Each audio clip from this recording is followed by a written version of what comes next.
আলহামদুলিল্লাহ গরু জবাই ভালোভাবে সম্পূর্ণ হয়ে গেছিল। আসসালামু আলাইকুম রাহমাতুল্লাহ। এখন বাজতেছে সকাল 5:44 আর আজকে যেহেতু ঈদের দিন তাই একটু তাড়াতাড়ি উঠা এবং তাড়াতাড়ি কাজ শুরু করা। আর এগুলো হচ্ছে আমার দেশি মুরগির বাচ্চা, এগুলো গত কালকে থেকে ফুটা শুরু হয়েছে এবং আজকে প্রায় মোটামুটি ফুটা শেষ। আর 4টা মাত্র ডিম বাকি আছে, এগুলো হয়তো বা পরে পারছে আর এগুলো ফুটতে একটু দেরি হবে। আমি চলে আসছি আমার কোয়েল পাখিকে খাবার পানি দেওয়ার জন্য। আর এখানে সোনালী স্টার্টার আছে এবং হচ্ছে লেয়ার 1 আছে। এখানে লেয়ার 1 4 মগ এবং সোনালী স্টার্টার 2 মগ ভালো করে মিক্স করে নিচ্ছি। মিক্স করে আমি চলে আসছি কোয়েল পাখিকে খাবারগুলো দেওয়ার জন্য। এসেই দেখি 2-3টা পাখি বোর্ডের বাহিরে আছে, তাই সেগুলোকে ঢুকানোর চেষ্টা করতেছিলাম এবং পরবর্তীতে দেখেন আমি হচ্ছে আমার কোয়েল পাখিগুলোকে খাবার দিয়ে দিচ্ছিলাম। আর এগুলা কিন্তু অনেক লাফঝাপ করতেছিল। আর কোয়েল পাখি এরকম লাফালাফি উড়াউড়ির কারণে কিন্তু অনেক পাখি আহত হয়, কিছু কিছু পাখি মারাও যায়। আর এরকম লাফালাফির কারণে অনেক সময় তাদের ঘাড় ভেঙে যায় বা হচ্ছে পা ভেঙে যাওয়ার সম্ভাবনা থাকে। আর আমার জানালায় কিন্তু জাল দেখতে পাচ্ছেন, আর অনেক সময় কিছু পাখি এই জালের মধ্যে আটকে যায়, পরবর্তীতে আমি দেখলে এগুলা খুলে দিই আর কি। আর এই উড়াউড়িটা হচ্ছে একটা সুস্থ পাখির লক্ষণ, কিন্তু বেশি উড়াউড়ি করলে আমাদের নিজেদেরই লস হয়। কারণ হচ্ছে উড়াউড়ি করে পাখি যখন ডিমের উপরে গিয়ে পড়ে তখন ডিমগুলো ভেঙে যায়, ডিমগুলো নষ্ট হয়ে যায়। পরে আমি কোয়েল পাখিগুলোর জন্য পানি নিতে আসছি এবং পানি নিয়ে চলে আসছি। আর এসেই দেখি এই যে দেখেন তাদের অবস্থা, তারা একটা ডিম অলরেডি ভেঙে ফেলছে। যে কথা বলতেছিলাম উড়াউড়ির কারণে ডিমগুলো নষ্ট হয়। যদি ফ্লোরে পাখি পালন করা হয় এবং পাখি যদি বেশি উড়াউড়ি করে তাহলে আমাদের খামারিদের লস হওয়ার সম্ভাবনা আছে। এরকম প্রত্যেক দিন প্রায় 10-20টার মতো ডিম কিন্তু নষ্ট হয়, পাখি নিজেরা ভেঙে নিজেরা খেয়ে ফেলে। যাই হোক আমার পানি দিয়ে ফেলছি, পানি দেওয়া শেষ। আমি সাধারণত সকাল 8টা-9টার দিকে কোয়েল পাখিকে খাবার পানি দিয়ে থাকি, কিন্তু আজকে যেহেতু ঈদের দিন তাই খামারের সবগুলো কাজই একটু তাড়াতাড়ি করার চেষ্টা করতেছি, কারণ ঈদের নামাজ যেতে হবে, তারপরে হচ্ছে আবার গরু জবাইয়ের একটা ব্যাপার আছে, তাই একটু তাড়াতাড়ি কাজগুলো করা। তো এখন আমি চলে আসছি আমার ছাদে যে দেশি মুরগিগুলো আছে, কবুতর আছে, খরগোশ আছে, বাজরিকের পাখি আছে, এগুলাকে খাবার পানি দেওয়ার জন্য। তো প্রথমে আমি আমার দেশি মুরগির বাচ্চাগুলোর জন্য পানি নিয়ে নিচ্ছি। আর বালতিতে পানি নেওয়ার কারণ হচ্ছে একটু ওষুধ মিক্স করতে হবে, তাই বালতিতে পানিগুলো নেওয়া পরিমাপ ঠিকভাবে বোঝার জন্য। আর এই যে দেখেন আমি আমার মুরগিগুলোকে এখন ছেড়ে দিছি আর তারা হচ্ছে ছুটোছুটি করতেছে। তো এখন তাদেরকে খাবার দিয়ে দিব। আমি এই খাবারটা সাধারণত ধানের সাথে একটু ফিড মিক্স করি। ফিডের মধ্যে হচ্ছে ব্রয়লার ফিডটা হচ্ছে 15% দেওয়ার চেষ্টা করি এবং লেয়ার 1 ফিডটা 15% দেওয়ার চেষ্টা করি, যাতে করে মুরগির হেলথ ভালো থাকে বা গ্রোথে কোনো সমস্যা না হয়। আর যদি ডিম পাড়া মুরগিও থাকে আর এই খাবারটা খেয়ে তারাও যাতে ভালো পরিমাণ ডিম দিতে পারে, এই কারণে মূলত এই সিস্টেমে আমি খাবারটা বানিয়েছি। আলহামদুলিল্লাহ এই খাবারটা খেয়ে কিন্তু আমার কবুতর থেকে ভালো একটা প্রোডাকশন পাচ্ছি, আমি ডিম বাচ্চা ভালো পাই, মুরগির বাচ্চার গ্রোথ ভালো আসে এবং ডিম পাড়া যে মুরগিগুলো থাকে ওইগুলো কিন্তু ভালো পরিমাণ ডিম দেয়। আর আপনাদের কাছে রিকোয়েস্ট থাকবে সবাই মাশাআল্লাহ বলবেন। যে কোনো ইউটিউবার বা ফেসবুকে যারা ভিডিও ছাড়ে সবার ভিডিও যারা এরকম আপনাদেরকে হাঁস মুরগি কবুতর যাই দেখায় না কেন চেষ্টা করবেন মাশাআল্লাহ বলার জন্য। আর আপনারা যদি এসব জিনিস দেখে অনুপ্রাণিত হয়ে থাকেন চেষ্টা করবেন অল্প অল্প করে শুরু করার জন্য। আর ওষুধের পানি যেটা মিক্স করছিলাম ওইটা এখন দিয়ে দিচ্ছি। পরবর্তীতে আমি চলে আসছি আমার খরগোশ আর বাজরিকের পাখি যেখানে রাখি সেখানে। আর আমি আমার বাজরিকের পাখি আর হচ্ছে খরগোশের জন্য এই বারিন্দাটা সিলেক্ট করেছি। আর এই বারিন্দার চারপাশে আমি ভালোভাবে নেট দিয়ে দিছি, যাতে হচ্ছে কোনো বাহিরে কোনো পশু পাখি ভিতরে না আসতে পারে বা হচ্ছে আমার ভিতরে যে পশু পাখিগুলো আছে এগুলো যাতে বাহিরে না যাইতে পারে। এই যে দেখেন খরগোশগুলো মাশাআল্লাহ, অনেকেই প্রশ্ন করেন আমাকে বা অনেকে কমেন্ট করে জানতে চান যে আমার খরগোশগুলো এত পরিষ্কার কেন। ব্যাপার হচ্ছে আমি প্রত্যেকদিন সকালবেলা আমার হচ্ছে খরগোশের যে ঘরটা যে ফ্লোরে থাকে ফ্লোরটা প্রত্যেকদিন পরিষ্কার করি, খরগোশগুলোকে ভুসি দিয়ে দিছি। এই যে দেখেন আমার বাজরিকের পাখিগুলো মাশাআল্লাহ।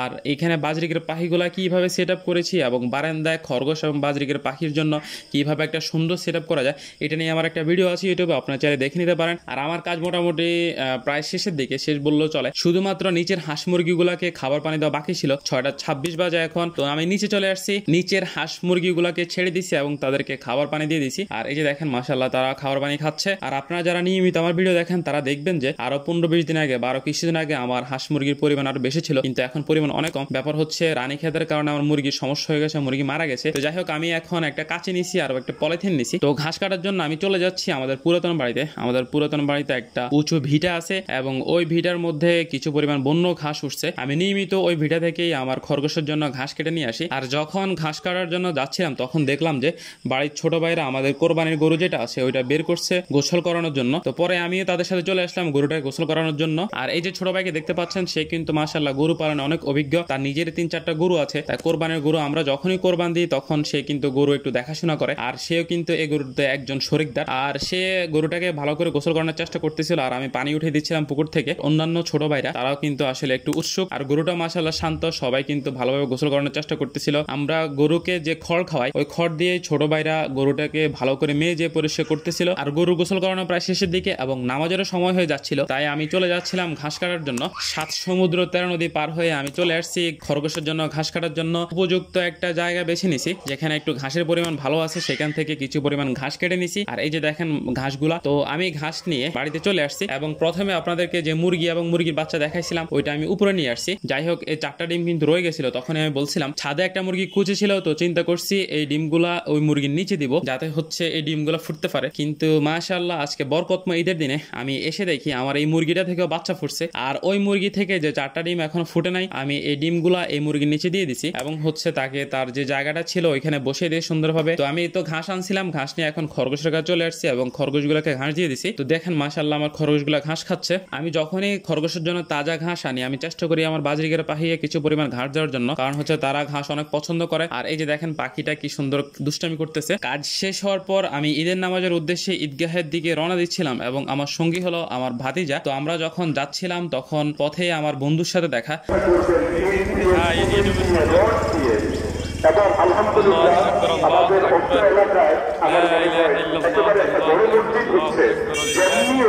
তো অল্প কিছুক্ষণ হাঁটার পরে আমরা আমাদের ঈদগাহের মধ্যে চলে এসেছি এবং হচ্ছে ঈদগাহের ভিতরে যাচ্ছিলাম। এসে দেখি সামনের দিকে মাঝখানে একটা জায়গা ফাঁকা ছিল, তো ওই জায়গাটাই নির্ণয় করলাম। তো আমরা ওই জায়গাতে বসার জন্য সিদ্ধান্ত নিলাম আর জায়নামাজ বিছিয়ে আমরা ওই জায়গায় বসে গেলাম। আর আমাদের খতিব সাহেব যে গুরুত্বপূর্ণ বয়ান করতেছিল আমরা সবাই শুনতেছিলাম। আর সকাল 8টায় আমাদের ঈদের জামাত হওয়ার কথা ছিল এবং 8টা বেজে গেছে, তো সবাই হচ্ছে নামাজ জন্য দাঁড়িয়ে গেছে। আর এই যে দেখেন মাশাআল্লাহ আমাদের ঈদগাহটা অনেক বড়, এখানে প্রায় 4-5 গ্রামের মানুষ একসাথে নামাজ পড়ে। একটা সময় যখন ছোট ছিলাম তখন বড়দের সাথে ঈদের নামাজ আসতাম, কিন্তু ঈদের নামাজ পড়তাম না, আশেপাশে ঘোরাঘুরি করে ঈদের নামাজ না পড়ে বন্ধুদের সাথে খেলাধুলা করতাম। তখনকার সময় ওইটাই ছিল আনন্দ। তো যাই হোক, নামাজ শেষ করে বাড়িতে চলে এসেছে এবং ইনি হচ্ছে আমাদের মতিন ভাই। আর গরু জবাইয়ের ক্ষেত্রে বা হচ্ছে গরু জবাইয়ের জন্য যে প্রস্তুতি নিতে হয় উনি কিন্তু এটাতে সেরা। প্রত্যেক এলাকাতে কিংবা প্রত্যেক বাড়িতে এরকম 2-1 জন লোক থাকে যাদের কারণে আমাদের নিত্য নতুন বা হচ্ছে দৈনন্দিন কাজগুলো সহজ হয়ে যায়। এরকম একজন মানুষ আমাদের মতিন ভাই। প্রতি বছর যখন কোরবান আসে আমাদের বাড়িতে যে গরুগুলা জবাই করা হয় প্রত্যেকগুলা কিন্তু উনি নিজেই এইভাবে গুছিয়ে কাজগুলো করার চেষ্টা করেন। এই গরুটার মধ্যে উনি একজন শরিকদার, তাই আজকে আমাদের বাড়িতে প্রথমে আমাদের গরুটা জবাই করা হবে আর উনি এটার প্রস্তুতি নিচ্ছেন। আপনারা চাইলে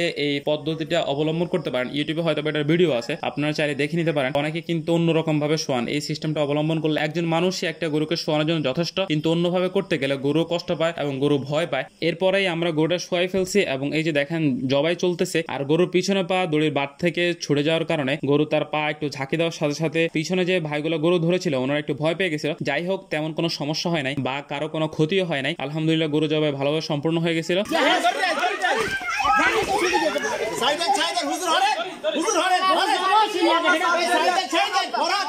আর আমাদের গরু কাজ প্রায় শেষের দিকে। আলহামদুলিল্লাহ প্রতি বছর আমাদের বাড়ির সবার আগে আমাদের কাজ সম্পন্ন হয়ে যায়। যেখানে জবাই হয়েছিল ওইখান থেকে আমরা গরু গোস্তগুলা যেখানে ভাগ হবে ওইখানে গরুর গোস্তগুলা নিয়ে যাচ্ছিলাম। আর নিয়ে যাওয়ার একটা সহজ পদ্ধতি আমাদের এই মতিন ভাই আবিষ্কার করেছেন। উনি বাঁশের মধ্যে দড়ি বেঁধে হচ্ছে গরুর পায়ের সাথে বেঁধে দিয়েছিলেন যাতে আমাদের নিতে সুবিধা হয়। এমনিতে হাতে করে 2 জনে কিন্তু অনেক কষ্টকর, আবার 3 জন ধরতে গেলে হাঁটতে আবার অসুবিধা, তাই এই সিস্টেমটা কিন্তু অনেক উপকারী। তো যাই হোক, এখন ভাগ বাটোয়ারের কাজ চলতেছে। আর প্রতি বছরের মতো গোস্ত মাপার দায়িত্বটা আমিই নিলাম এবং হচ্ছে গোস্তগুলো হচ্ছে যখন ভাগ হয়েছিল আমি মেপে দিচ্ছিলাম যে কতটুকু কম বেশি কতটুকু প্রয়োজন এগুলো মেপে দিচ্ছিলাম। তো ঠিক আছে, আজকে পর্যন্তই। আর আজকে সকাল থেকে যে কাজগুলো করেছি তা আপনাদের কাছে কেমন লেগেছে কমেন্ট করে জানাতে পারেন। আর এই ভিডিওর মাধ্যমে আমি দেখানোর চেষ্টা করেছি প্রত্যেকদিন আমি কি পরিমাণ কাজ করি বা আমার খামারে কি কি কাজ থাকে এগুলো আপনাদেরকে দেখানোর চেষ্টা করেছি। আর যেহেতু আজকে কোরবানির ঈদ তাই হচ্ছে আমার খামারে কাজগুলোর পাশাপাশি কোরবানিতে যে কাজগুলো করলাম এবং হচ্ছে মানুষের সাথে সবার সাথে যে আনন্দ উপভোগ করলাম তা আপনাদের সাথে শেয়ার করার চেষ্টা করেছি। আপনাদের কেমন লেগেছে কমেন্ট করে জানতে পারেন। আর এতক্ষণ পর্যন্ত যারা ভিডিওটা দেখছেন তাদেরকে ধন্যবাদ। সবাই দোয়া করবেন, ভালো থাকবেন।